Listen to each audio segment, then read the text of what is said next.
Good morning students, कैसे हैं आप लोग। आशा करते हैं आप लोग घर पर होंगे, स्वस्थ होंगे, सुरक्षित होंगे। मैं राहुल सर वैभव इंग्लिश स्कूल के द्वारा आप सभी स्टूडेंट्स की स्टडी में ब्रेक न लगे ऑनलाइन क्लासेस लेके आए हूँ, जिसमें मेरे द्वारा इंग्लिश के कुछ ग्रामर्स के टॉपिक क्लियर करवाए जाएंगे। जिसमें हम क्लास 9 का एक टॉपिक चल रहा था हमारे टेंसेस। बहुत टाइम हो चुका है टेंसेस को लेते हुए, अब थोड़ा फास्टली हम हमारी क्लास को लेते हैं। देखो टेंस में प्रेजेंट सिंपल हमने पढ़ लिया था, वर्ब की फर्स्ट फॉर्म के साथ ही है एस। अब हम बात करेंगे second number present continuous tense. आज हम इसको कंप्लीट करते हैं प्रेजेंट कंटीन्यूअस टेंस को। Present continuous tense, present continuous tense की सबसे पहले स्ट्रक्चर ध्यान में रखो स्टूडेंट्स। क्या होता है? Subject plus is am are के साथ वर्ब की फर्स्ट फॉर्म के साथ आईएनजी आता है। हमने इस बारे में बात की थी स्टूडेंट्स। ओके, अब देखिए स्टूडेंट्स, हमने बात की थी कि इज किसके साथ आता है, यूज ऑफ इज किसके साथ आता है, हमने बात की थी स्टूडेंट्स। इसका प्रयोग किसके साथ होता है? जब सब्जेक्ट हमारे क्या हो, सिंगुलर हो। सिंगुलर में सारा में लिखूंगा स्टूडेंट। सिंगुलर में क्या आता है, एक बार लिखूंगा, बार बार सिंगुलर की हम चर्चा नहीं करेंगे। ही, शी, इट या कोई any noun, any singular noun ध्यान रखना, एनी सिंगुलर नाउन के साथ। ओके, यूज ऑफ एम हम कल बात कर चुके हैं स्टूडेंट इसके बारे में। किसके साथ आता है? सब्जेक्ट हमारा क्या हो, आई हो। सब्जेक्ट हमारा क्या हो, आई हो। यूज ऑफ आर का उपयोग कहाँ होता है? आर का यूज कहाँ होता है? सब्जेक्ट क्या हो हमारा स्टूडेंट, प्लूरल हो। सब्जेक्ट क्या हो, प्लूरल हो। जैसे प्लूरल यानी कि आई, वी, यू और दे और एनी प्लूरल नाउन, इनके साथ आर का यूज होता है। हम इस बारे में बात कर चुके हैं स्टूडेंट्स। हमने कल कुछ सेंटेंस दिए थे आपको करने के लिए। उम्मीद करता हूँ आप लोगों ने घर पे किए होंगे, नहीं किए तो वापस करना। मैं जो आंसर करवा रहा हूँ वो तो ठीक है, लेकिन आप लोग घर पे भी उस चीज को ट्राई कीजिए। नहीं तो पता कैसे चलेगा कि आप लोगों को ये समझ में आया नहीं आया। देखने से तो एक बार हमें समझ में आ जाता है स्टूडेंट्स, लेकिन क्या होता है कि जब हम वापस जब इसको अपने रियल लाइफ में करते हैं, या हम जब हमारे सामने क्वेश्चन आते हैं, तब हम उनको सॉल्व नहीं कर पाते हैं, क्योंकि हमारे वहां समझ में नहीं आता है कि यहाँ पे कौन से टेंस का प्रयोग होगा, कौन सी वर्ब का प्रयोग होगा, कौन सी हेल्पिंग वर्ब का प्रयोग होगा, है ना। तो वहां कंफ्यूज हो जाता है। इसीलिए मैंने कल आपको कुछ सेंटेंस दिए थे और आपको कहा था आप लोग घर से होमवर्क करके लाना। उम्मीद करता हूँ आप लोगों ने किए होंगे, नहीं किए तो आराम से देखिए, वापस घर पे कीजिएगा। फर्स्ट सेंटेंस हमने किया घर के लिए दिया था, वह स्कूल जा रही है। फर्स्ट सेंटेंस एग्जांपल दिया था हमने, वह स्कूल जा रही है। अब देखो मेरी बात सुनो स्टूडेंट्स, इसकी इंग्लिश बनाना सबसे इजी। देखो इस सेंटेंस में काम करने वाला कौन है?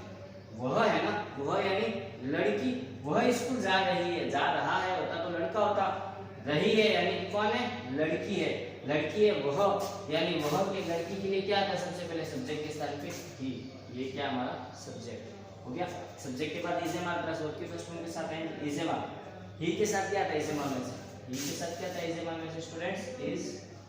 अब क्या काम हो रहा है इस सेंटेंस में? देखिए वह स्कूल जा रही है। इस सेंटेंस में काम क्या हो रहा है? जाने का। जा रही है, जा रही है ना। जाने को इंग्लिश में क्या बोलते हैं? गो। जाने को इंग्लिश में क्या बोलते हैं स्टूडेंट्स? गो। जाने को स्टूडेंट्स गो। गो वर्ब है, फर्स्ट फॉर्म है, इसके साथ आएंगे लगाएंगे तो क्या बन जाएगा स्टूडेंट्स? गोइंग। कहाँ जा रही है? आंसर क्या आएगा? स्कूल जा रही है। जब कहाँ का आंसर आता है ना, मोस्टली कहाँ का आंसर आता है, तो वो गोइंग के साथ मोस्टली क्या लगता है? गोइंग टू लगता है। गोइंग के साथ टू, गोइंग टू। कहाँ जा रही है? स्कूल, तो स्कूल के पास। सी इज गोइंग, सॉरी वह लड़की है ना, लड़की के लिए सी लगो, सॉरी, है ना। सी इज गोइंग टू स्कूल, वह स्कूल जा रही है। अगला सेंटेंस दिया था हमने आपको स्टूडेंट, सीता भोजन पका रही है। अगला सेंटेंस दिया था, सीता भोजन पका रही है। सीता भोजन पका रही है। काम कौन कर रहा है इस सेंटेंस में? सीता कर रही है। जो काम करने वाला है वो हमेशा क्या होता है? हमारा सब्जेक्ट होता है। तो यानी कि सीता हम सबसे पहले स्लाइडिंग में लिखेंगे सब्जेक्ट। अब क्या लगाना है? इज एम आर के साथ वर्ब की फर्स्ट फॉर्म प्लस आएगी। अब देखिए सीता एक है, इज है, एक सिंगुलर है, सिंगुलर के साथ क्या आएगा? इज। सीता इज। पर क्या काम हो रहा है सेंटेंस में? देखो पकाने का। क्या काम हो रहा है? पकाने का। पकाने को इंग्लिश में क्या बोलते हैं? कुक बोलते हैं। पकाने को इंग्लिश में क्या बोलते हैं? कुक। कुक के साथ आएंगे जुड़ जाएगा तो क्या बन जाएगा? कुकिंग। Sita is cooking. क्या पका रही है? आंसर क्या आएगा? क्या पका रही है? हम वर्ब से क्वेश्चन करेंगे। वर्ब से क्वेश्चन को क्या बचा हमारे पास? भोजन बचा है, फूड लिख दो बस खत्म। प्रिंसिपल साहब। थर्ड नंबर देखिए हमने लिखा था विद्यार्थी हंस रहे हैं। थर्ड सेंटेंस आपको दिया था हमने, विद्यार्थी हंस रहे हैं। काम कौन कर रहा है इस सेंटेंस में? विद्यार्थी करे। विद्यार्थी करे, काम करने वाला सब्जेक्ट होता है विद्यार्थी। विद्यार्थी करे, विद्यार्थी को क्या कहा जाता है? स्टूडेंट्स। क्या कहा जाता है? स्टूडेंट्स। अब इस जमान में से स्टूडेंट के साथ क्या आएगा इस जमान में से? आर, क्योंकि स्टूडेंट एक से ज्यादा है, एक से ज्यादा प्लूरल होने पे आर, स्टूडेंट्स आर। अब क्या काम हो रहा है इस सेंटेंस में? हंसने का काम हो रहा है। इस सेंटेंस में क्या काम कर रहे हैं? हंसने का। हंसने को इंग्लिश में क्या कहते हैं? लाफ कहते हैं। लाफ। हंसने को इंग्लिश में क्या कहते हैं? लाफ। लाफ यानी LAUGH, लाफ, आईएनजी जुड़ जाएगा तो लाफिंग हो जाएगा। स्टूडेंट्स आर लाफिंग, है ना?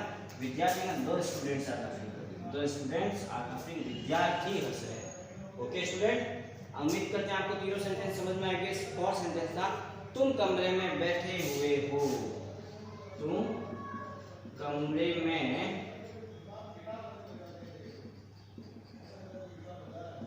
बैठे हुए हो। काम करने वाला कौन है? तुम है, तो काम करने वाले को क्या कहा जाता है? यू।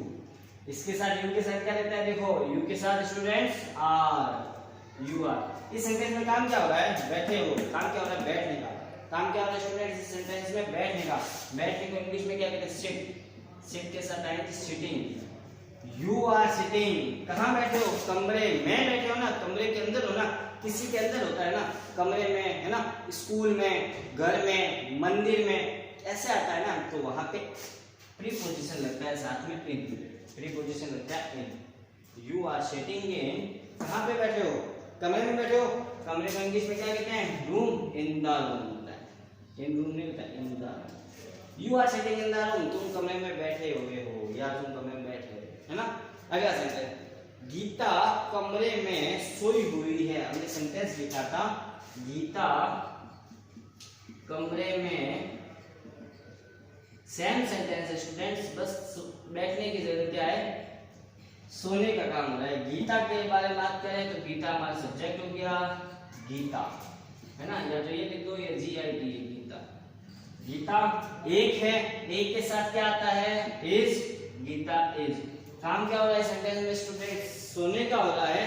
सोने को इंग्लिश में क्या बोलते हैं? स्लीप बोलते हैं। सोने को इंग्लिश में क्या बोलते हैं? स्लीप। तो स्लीप की वर्ब के साथ आएगी स्लीपिंग। Gita is sleeping. कहाँ सो रही है?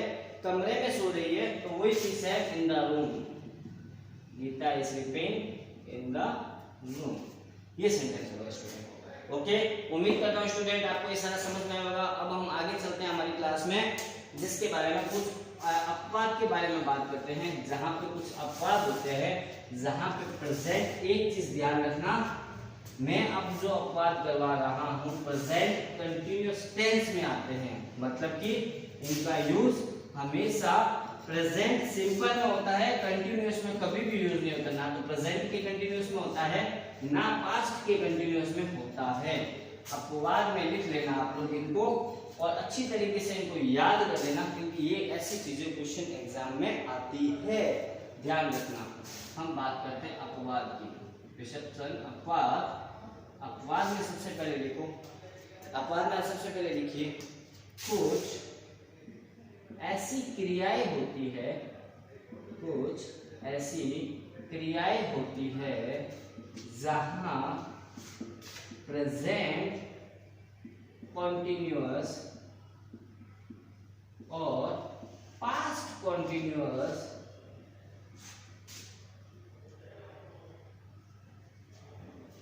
जहां प्रेजेंट कंटिन्यूअस और पास्ट कंटिन्यूअस का उपयोग न होकर सिर्फ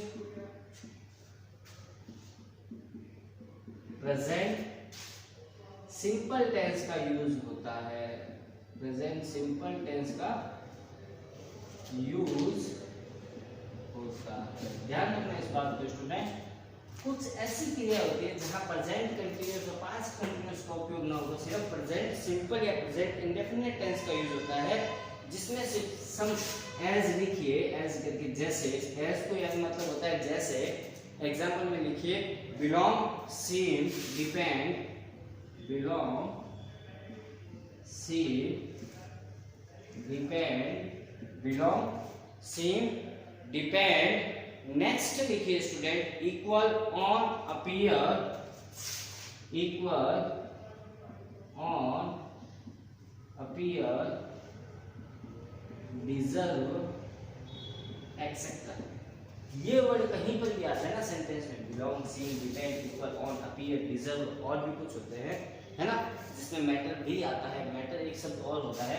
ये जहां पर भी आते हैं ना, वहां पे हमेशा प्रेजेंट सिंपल टेंस का यूज करो। सेंटेंस में कहीं पर भी लिखा हुआ होगा ना ये वर्ड, तो वहां हमेशा आंख बंद करके प्रेजेंट सिंपल टेंस का ही यूज कर देना। ठीक है स्टूडेंट्स, और भी कुछ होते हैं, फीलिंग्स वर्ड्स होते हैं, एज फीलिंग्स वर्ड्स, फीलिंग वाले कुछ वर्ड्स होते हैं जहां पे भावनाएं आती है। फीलिंग वर्ड्स जहां पे कुछ फीलिंग्स के बारे में बोला जाता है, जैसे एग्जांपल के रूप में लिखिए आप इनको, love, want, like, dislike, love, want, चाहना, लाइक, पसंद करना, डिसलाइक, ना पसंद करना, मतलब किसी को पसंद न करना, लव, हेट, एक लिखो hate, believe, hate, believe,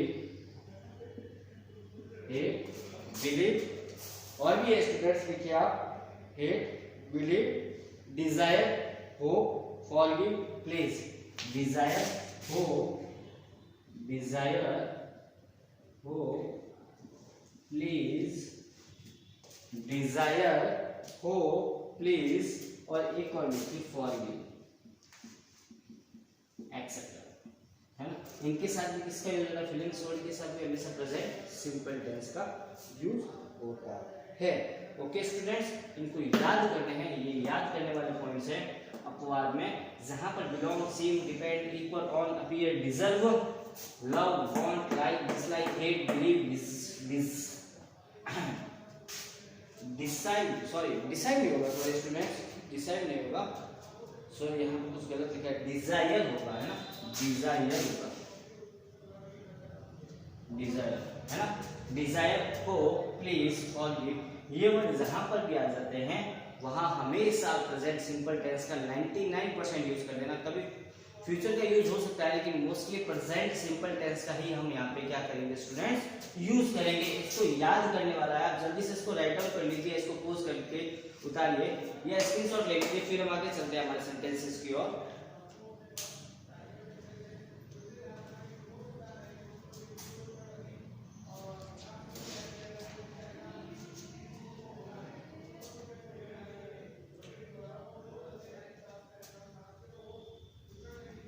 okay students, आगे चलते हैं। कल हमने जो बात की थी वो की थी, आज जो हम सेंटेंस अभी हमने 5 किए हैं कल वाले, जो आपको घर से होमवर्क दिया था, ये थे हमारे अफर्मेटिव सेंटेंस, सिंपल सेंटेंस जिसमें कुछ भी नकारात्मक नहीं होता, है ना, कंटीन्यूअस में, जहां पे ना तो इंटररोगेटिव होते हैं ना नकारात्मक तर्क होते हैं, वो सेंटेंस। अब हम पूछ लेते हैं नेगेटिव के बारे में। होता प्रेजेंट कंटीन्यूअस का, लेकिन वो कौन सा होगा, नेगेटिव सेंटेंस होगा। जब नेगेटिव सेंटेंस होगा तो उसकी स्ट्रक्चर क्या होगी, सब्जेक्ट प्लस इज है तो इज नॉट हो जाता है, आर है तो आर नॉट हो जाता है, एम है तो एम नॉट हो जाता है, प्लस वर्ब की फर्स्ट फॉर्म के साथ आईएनजी आ जाती है स्टूडेंट्स। ओके स्टूडेंट्स, इसको दिमाग में बैठा लीजिए आप लोग। हम इसके एग्जांपल करते हैं। सबसे पहला एग्जांपल लेते हैं इसका, मैं नहीं खेल रहा हूँ, मैं नहीं खेल रहा हूँ, मैं नहीं खेल रहा हूँ। एक एग्जांपल और लेते हैं, वे नहीं सो रहे हैं, वे नहीं सो रहे हैं, वे नहीं सो रहे हैं। एक एग्जांपल और लेते हैं स्टूडेंट्स, अध्यापक बातें नहीं कर रहे हैं, अध्यापक बातें नहीं कर रहे हैं, अध्यापक बातें नहीं कर रहे। सबसे पहले सेंटेंस देखिए, मैं नहीं खेल रहा, इसमें काम करने वाला कौन है स्टूडेंट्स, मैं हूं, जो काम करने वाला वो सब्जेक्ट, स्टार्टिंग में लिख दो, मैं को इंग्लिश में क्या कहते हैं, आई। अब देखिए आई के साथ क्या लगेगा, आई के साथ आपको पता है एम लगता है, इन तीनों में से तो एम लगता है, तो एम की जगह नेगेटिव बनाना तो क्या हो जाएगा, am not, I am not. क्या करने काम क्या हो रहा है सेंटेंस में, खेलने का, काम क्या हो रहा है, खेलने का। खेलने को इंग्लिश में क्या बोलते हैं, प्ले। प्ले के साथ क्या लग जाएगी, आईएनजी।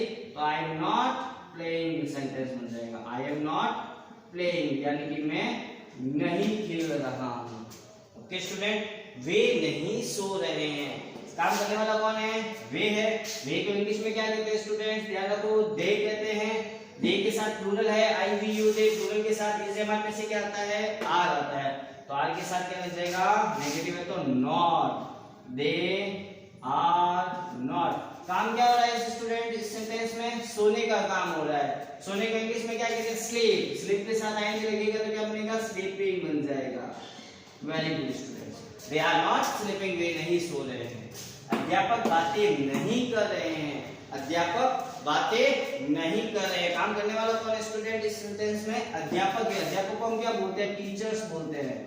अध्यापक को क्या बोलते हैं, टीचर्स, क्योंकि काम करने वाला अध्यापक और कार्य करने वाला सब्जेक्ट। तो सब्जेक्ट की शुरुआत में होता है यूज टू टीचर्स। टीचर्स एक से ज्यादा है, प्लूरल है। एक से ज्यादा प्लूरल होने पे इस जमाने में से क्या होता है, आर। तो आर के साथ क्या लग जाएगा, नेगेटिव में नॉट। Teachers are not. किसके बारे में बात कर रहे हैं, बात नहीं कर रहे हैं। बात करने को क्या कहते हैं इंग्लिश में, टॉक कहते हैं। बात करने को इंग्लिश में क्या कहते हैं, टॉक। टॉक के साथ आएंगे talking. Teachers are not talking. ये हमारा सेंटेंस बन गया नेगेटिव के सेंटेंस की स्ट्रक्चर। और नेगेटिव में किससे वर्ब आती है, ये यूज सीखा हमने।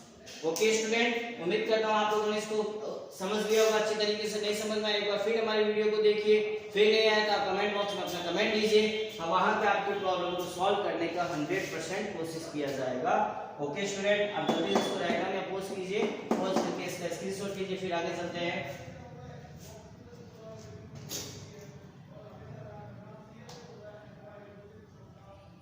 ओके स्टूडेंट, उम्मीद करते हैं आप लोगों ने इसको राइट डाउन कर लिया होगा। अब बात सुनिए मेरे स्टूडेंट्स, ये तो हमने नेगेटिव के बारे में बात की, कल अफर्मेटिव के बारे में बात की थी, आज नेगेटिव के बारे में बात की। अब इसमें एक तरह से सेंटेंस और होता है, वो है इंटरोगेटिव सेंटेंस। कौन सा सेंटेंस है स्टूडेंट्स, थर्ड नंबर इसमें आता है interrogative sentence. Interrogative sentence, present continuous interrogative sentence. इसमें क्या होता है स्टूडेंट्स, स्ट्रक्चर पहले इसकी देखो क्या होती है। इंटरोगेटिव में देखो हमें क्या है, यहाँ पे देखो इज एमान है ना, है इज एमान। अब हमें क्या करना है, हेल्पिंग वर्ब जो ये तीनों होती है ना, इज एमान, ये सब्जेक्ट से बस पहले आ जाती है इंटरोगेटिव में, और कुछ नहीं। इंटरोगेटिव में हेल्पिंग वर्ब कहाँ आ जाती है, स्टार्टिंग में आ जाती है। तो क्या आ जाएगा, is and are plus subject plus verb की फर्स्ट फॉर्म के साथ स्टूडेंट्स आईएनजी। बस इतना ही है इंटरोगेटिव में, और कुछ फर्क नहीं है। और एक चीज ध्यान रखना, लास्ट में हमारे पास लकड़ी जो हमारे बुजुर्ग लोग रखते हैं ना हाथ में, वो निशान आ जाता है, मार्क, यानी कि इंटरोगेटिव मार्क आ जाता है, क्वेश्चन मार्क आ जाता है। आइए स्टूडेंट, हम कुछ इसके एग्जांपल लिखते हैं और एग्जांपल के द्वारा इसको सॉल्व करते हैं। सबसे पहला एग्जांपल लिखते हैं, जो हम अभी कर रहे हैं वही एग्जांपल लेंगे। क्या मैं खेल रहा हूँ, क्या मैं खेल रहा हूँ, क्या मैं खेल रहा हूँ। एक सेंटेंस और लिखते हैं, क्या वे सो रहे हैं, क्या वे सो रहे हैं। एक सेंटेंस और लिखते हैं, क्या वह गाली दे रहा है, क्या वह गाली दे रहा है। अब देखिए स्टूडेंट्स, इसमें काम करने वाला कौन है, फर्स्ट सेंटेंस में जाते हैं।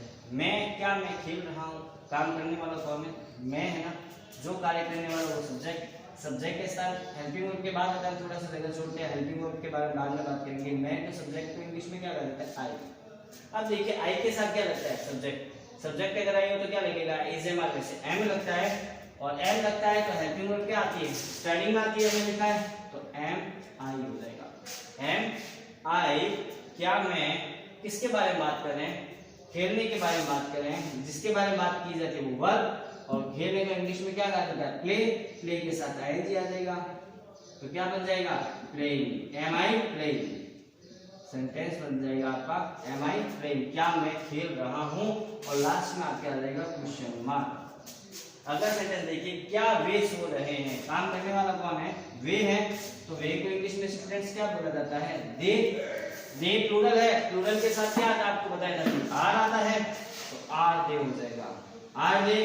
काम क्या हो रहा है सेंटेंस में स्टूडेंट, सोने का। सोने का इंग्लिश में क्या कहते हैं, स्लीप। स्लीप के साथ आएंगे स्लीपिंग, आर दे स्लीपिंग, क्या वे सो रहे हैं।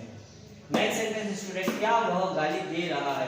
तो देने वाला कौन, काम करने वाला कौन है, वह को इंग्लिश में स्टूडेंट्स क्या बोला जाता है, ही बोला जाता है। सी भी बोला जाता है अगर यहाँ पे रही है होता तो। रहा है यानी कि लड़के की बात हो रही, लड़के के लिए क्या आता है, वह में ही, है ना। ही के साथ एक एज एम आर में से स्टूडेंट्स क्या आएगा, इज ही। काम क्या हो रहा है स्टूडेंट, इस सेंटेंस में गाली देने का काम हो रहा है। गाली देने को इंग्लिश में क्या बोला जाता है, एब्यूज बोला जाता है। गाली देने को इंग्लिश में क्या बोला जाता है, एब्यूज। एब्यूज के साथ आएंगे एब्यूजिंग हो जाएगा, दे आर एब्यूजिंग हो जाएगा। सॉरी, इज ही एब्यूजिंग, क्या वह गाली दे रहा है। दे आर दे एब्यूजिंग बोलते तो क्या वे गाली दे रहे हैं, सेंटेंस बन जाता। तो स्टूडेंट इंटरोगेटिव सेंटेंस एक तो बनते हैं हेल्पिंग वर्ब से, एक बनते हैं इंटरोगेटिव सेंटेंस हमारे WH वर्ड से भी बनते हैं। Use of WH word, helping ये बनते हैं नेगेटिव, ये इंटरोगेटिव, लेकिन किससे भी बनते हैं, WH वर्ड से भी बनते हैं, हेल्पिंग वर्ब से बने। अब WH वर्ड से बनते हैं तो WH वर्ड कौन कौन से आते हैं, आप पहले उनको राइट डाउन कीजिए। WH वर्ड के लिए सबसे पहले आप इसकी स्ट्रक्चर उतार लीजिए। सबसे पहले आता है WH वर्ड, उसके बाद में आती है हेल्पिंग वर्ब, उसके बाद आता है हमारा सब्जेक्ट, उसके बाद वर्ब की फर्स्ट फॉर्म के साथ ing। बस इतना ही स्ट्रक्चर है इसका use of WH word. Example लेते हैं स्टूडेंट इसका दो। एक एग्जांपल लेते हैं स्टूडेंट इसका, मैं क्या खेल रहा हूँ। सेम सेंटेंस लिया, मैं क्या खेल रहा हूँ, मैं क्या खेल रहा हूँ। अब देखिए स्टूडेंट दोनों में चेंजिंग है, दोनों सेंटेंसेस में कुछ ना कुछ हमारे क्या हो रखी है, चेंजिंग हो रखी है। देखिए इसमें क्या वर्ड स्टार्टिंग आया है, इसमें क्या वर्ड सब्जेक्ट के बाद आया है। जब सब्जेक्ट के बाद आता है तो WH वर्ड का यूज करते हैं, और जब क्या वर्ड सेंटेंस की शुरुआत में आता है तो वहां पे सब इस कौन से हेल्पिंग वर्ड लगाते हैं, इस MR हेल्पिंग वर्ड का यूज करते हैं। तो मैं क्या खेल रहा हूँ, इसमें बात देखो सबसे पहले क्या हो रहा है, काम क्या हो रहा है, WH वर्ड क्या है, क्या। क्या को इंग्लिश में क्या बोला जाता है, व्हाट। क्या को इंग्लिश में क्या बोला जाता है, व्हाट। काम करने वाला कौन है, मैं हूँ। मैं को इंग्लिश में पता है स्टूडेंट क्या बोला जाता है, आई बोला जाता है। मैं को इंग्लिश में आई बोला जाता है, लेकिन सब्जेक्ट से पहले WH वर्ड के बाद क्या आएगा, हेल्पिंग वर्ड। और हेल्पिंग वर्ड किसके अनुसार आती है, सब्जेक्ट। सब्जेक्ट हमारा क्या है, आई। आई के साथ क्या आता है हमेशा, एम। व्हाट एम आई। खेलने को क्या बोलते हैं इंग्लिश में स्टूडेंट, प्ले। प्ले के साथ ing लगा दो, व्हाट एम आई प्लेइंग, मैं क्या खेल रहा हूँ। ओके स्टूडेंट, उम्मीद करता हूँ आपको WH वर्ड और साथ में ISMR वर्ड इंटरोगेटिव में समझ में आएंगे। आप इनको घर पे कीजिए सेंटेंसेस को। कल सिर्फ हम इसकी कुछ एडवर्ब्स के बारे में चर्चा करेंगे कि अगर ये एडवर्ब्स आती है तो प्रेजेंट कंटीन्यूअस टेंस होता है, उसके बाद हम हमारा प्रेजेंट परफेक्ट टेंस की ओर चलेंगे। ओके स्टूडेंट, तब तक गुड बाय।